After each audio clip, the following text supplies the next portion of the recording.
Elara Vance moved through the hallowed halls of Blackwood Law like a ghost.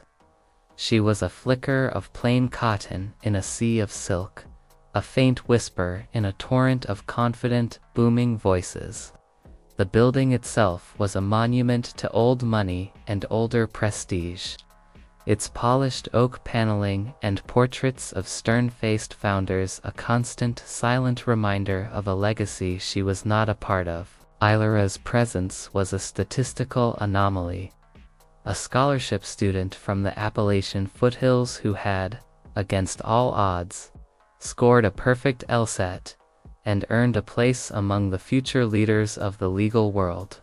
Her peers, for the most part, were the scions of that world.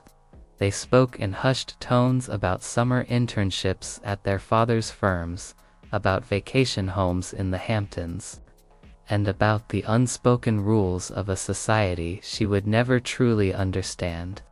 They were all fluent in the same language of privilege, a dialect of effortless superiority that made Elara's earnest, slightly too slow accent sound like a foreign tongue. She could feel their gazes on her worn tweed jacket, the one she'd bought at a thrift store back home, and the scuffed leather of her soul-patched loafers. To them, she wasn't a prodigy. She was a curiosity, an experiment, a token gesture of diversity. Her greatest academic rival, and her most persistent tormentor, was Marcus Sterling. Marcus was Blackwood personified. He had a family name that opened doors, a jawline that could cut glass, and a smug self-assurance that bordered on the divine. His suits were custom-tailored, his shoes gleamed, and his every word was delivered with the practiced, theatrical gravitas of a man born to argue in courtrooms. He saw Elara not as a rival to be respected, but as a flaw in the system, a piece of grit in his otherwise perfect machine. Honestly, Elara, he had once said to her in the library, his voice a low, mocking hum. It's remarkable you've made it this far, but you have to understand, this isn't about grades. It's about presence, about pedigree. You don't have it. Elara had simply nodded and walked away, a lump of shame forming in her throat. She knew he was right, in a way.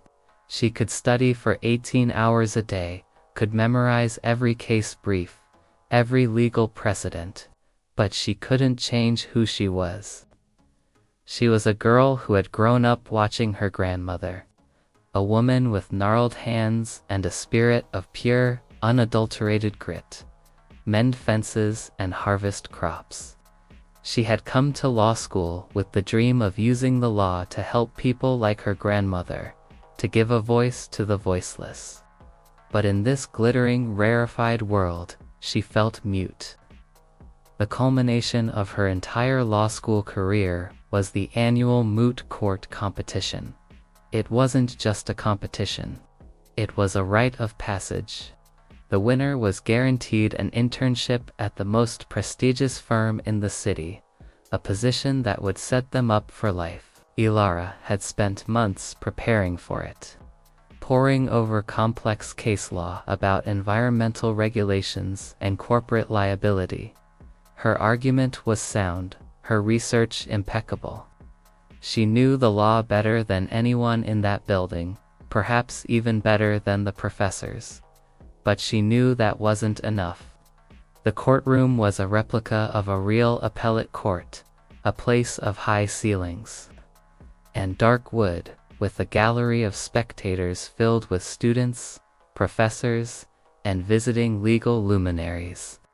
On the bench sat 3 judges, all legends in their own right, but none more so than the presiding judge, Judge Evelyn Reed. A woman of intimidating intellect and an even more intimidating reputation. Judge Reed was known for her cutting questions and her complete lack of patience for anything less than perfection. Her hair was a severe silver bun, her face a roadmap of sharp lines and uncompromising wisdom. She looked down from the bench with an expression of icy, critical neutrality. Ilara's turn came. She stood at the podium, her notes clutched in her trembling hands. Her heart hammered against her ribs, a frantic bird trapped in a cage. Across the room, she saw Marcus Sterling in the gallery, a smirk on his face, whispering something to his friends that made them all chuckle. The sound was a physical blow. She began her argument, her voice tight and strained. She had practiced it 100 times, but now the words felt foreign and clumsy on her tongue. The elegant legal theory she had so carefully constructed in her small apartment seemed to unravel in the face of the judge's silent, expectant stares. She fumbled for the right words, her mind a blank slate. Judge Reed's sharp, incisive questions sliced through her presentation, each one a perfectly aimed dagger. Ilara, disoriented and flustered, struggled to respond.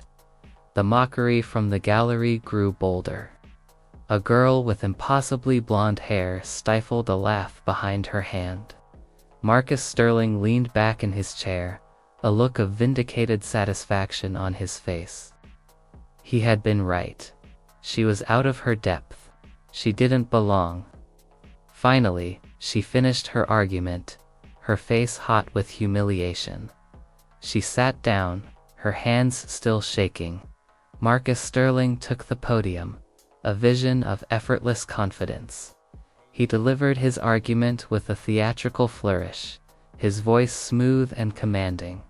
The judges nodded approvingly. It was clear who the victor would be. The competition was moving on to the rebuttal phase. Ilara was called back to the podium. This was her last chance, her final shot at redemption. As she moved to the podium, her old briefcase, the one her grandmother had given her on her first day of law school, snagged on a corner of the stand. The ancient leather buckle gave way, and the briefcase fell open, spilling its contents onto the pristine, polished floor.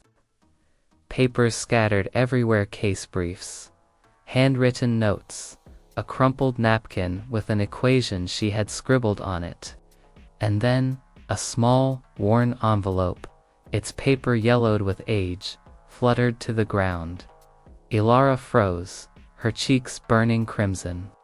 She wanted to disappear into the floor, to become a part of the polished wood. A fresh wave of laughter, louder this time, rippled through the gallery. Marcus Sterling, who was about to deliver his rebuttal, paused, a triumphant sneer on his face. "Classic," he murmured, just loud enough for everyone to hear. "A walking disaster." The sound of his voice was the final blow. Ilara felt tears stinging her eyes.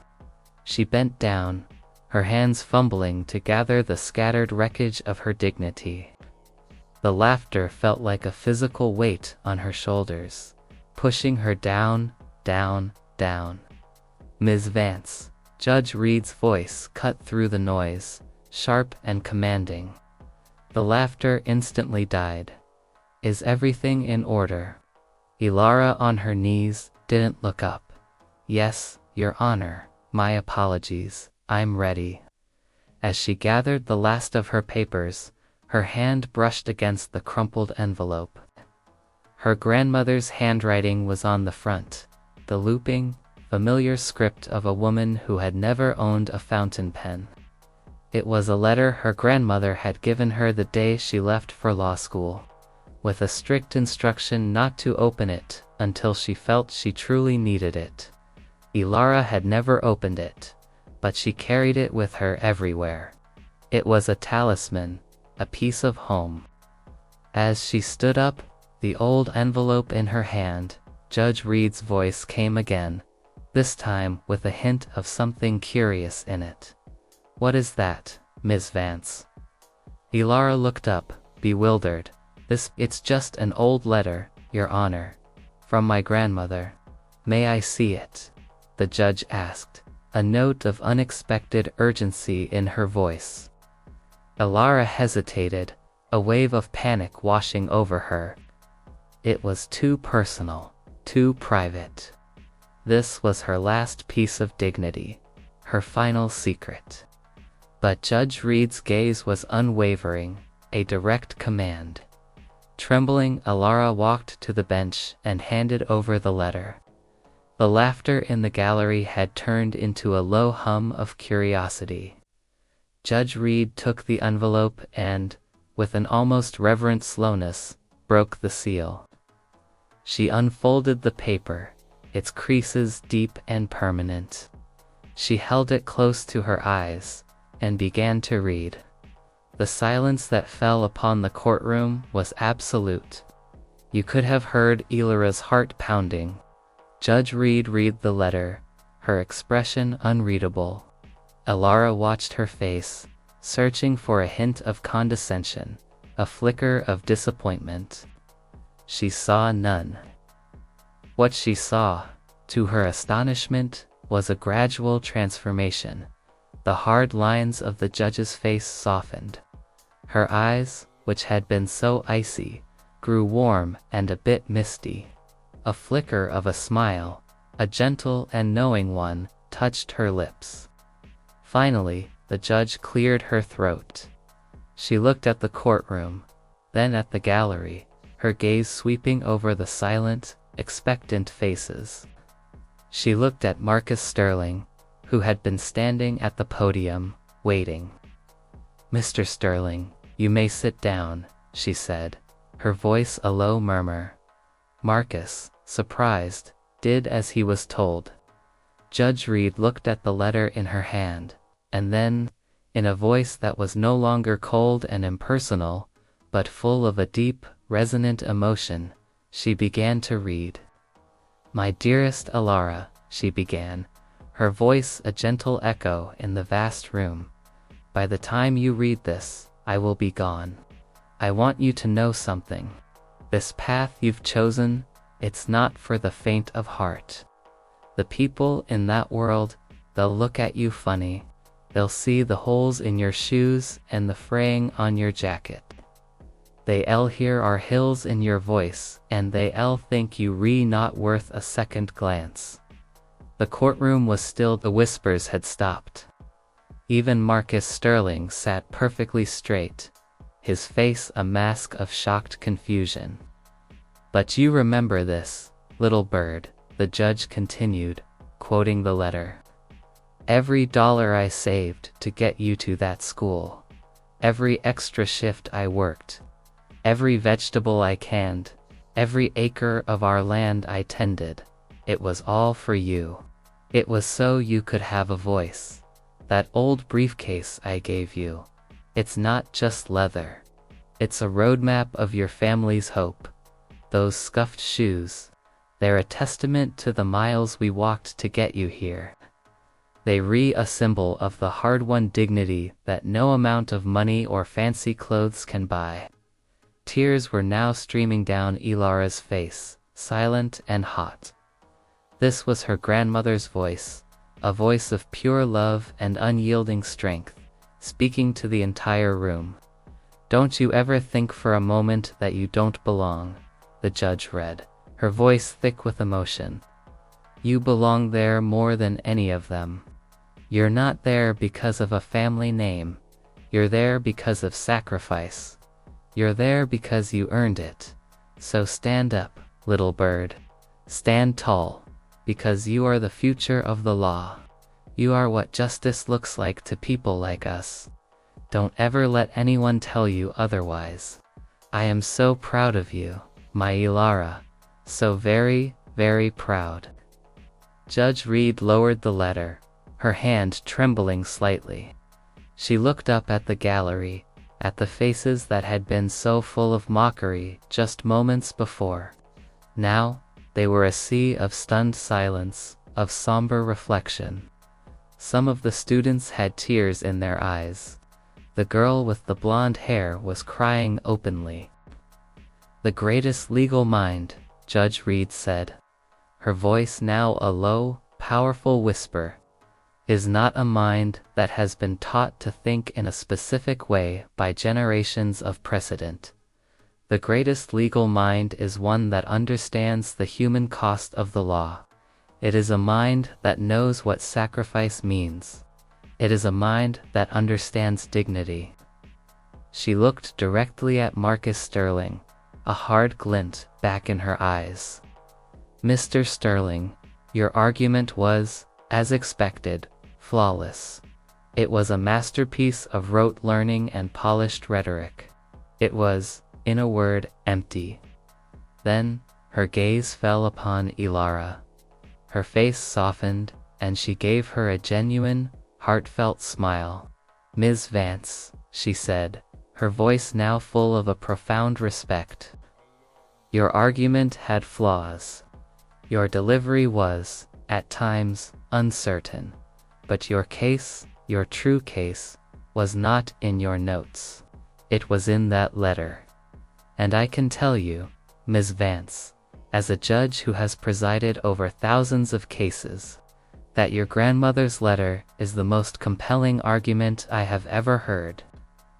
She paused for a long moment, the silence broken only by the quiet sniffles from the gallery. "I have made my decision," Judge Reed announced, her voice now back to its powerful, official tone. "The winner of the Blackwood Moot Court competition is Ilara Vance." A gasp rippled through the room, but it was quickly replaced by a wave of applause. First hesitant, then a roaring, standing ovation. Ilara stood at the podium, tears of profound relief and gratitude streaming down her face. She looked at her old briefcase, at the tattered loafers, at the letter in Judge Reed's hands. And for the first time in months, she felt not like an outsider, but like a winner.